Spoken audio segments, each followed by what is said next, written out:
Yum! I'm so excited to share about this salad with you. Generally, when we hear let's eat greens at every meal, some of us in India think about methi, chauli, spinach, and we are bored of it because it's hot and not so refreshing, especially in the middle of summer. We are entering April now.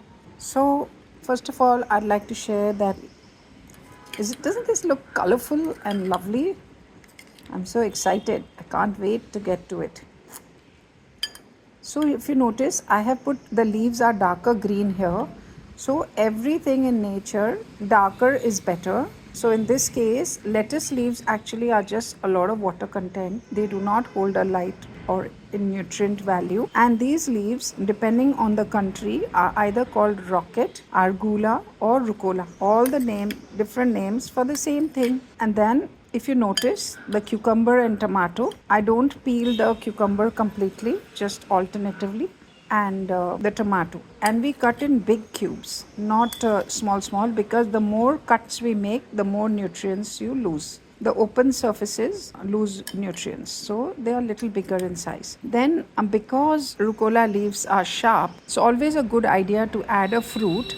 Here I have put grapes, and you could also put mango or anardana, pomegranate. Yeah, and then exciting, and then olives. There are some green and some black olives. See, here they are. And I tend to use the brine also for taste. And then you can put a squish of lime juice, some pink salt, black pepper, and little cubes of cheese. Even if you're not allowed to have a whole cube, you can have half cube cut into small bits. It'll add flavor to every bite. And then for the micronutrients and nuts, etc., I have walnuts and sunflower seeds. I had put in quite a bit of sunflower seeds. See these? And you could add blanched almonds. You could add basically so many nuts and seeds depending on whatever you have at that point of time. Because we can't really store like 10 varieties of nuts and seeds at home, especially seeds, because they tend to spoil and go rancid. And it's a good idea to keep them in the freezer and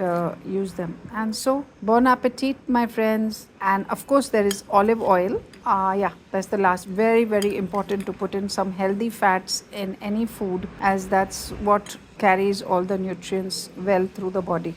And yes, and though in many recipes they might say honey, natural honey, this, that, I've got lots of natural honey sitting at home, but I don't generally go with it because end of the day, honey is also sugar. Take care. Bye bye.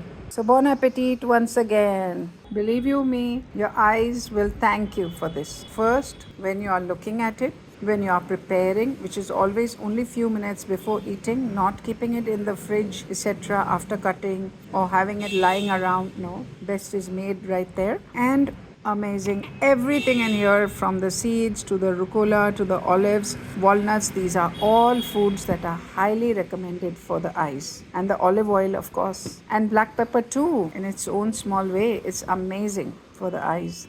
If something here felt useful, don't let it just stay as an idea. Try it gently, consistently. That's where the real shift happens. And if you'd like more guidance like this, you can like, share, and subscribe.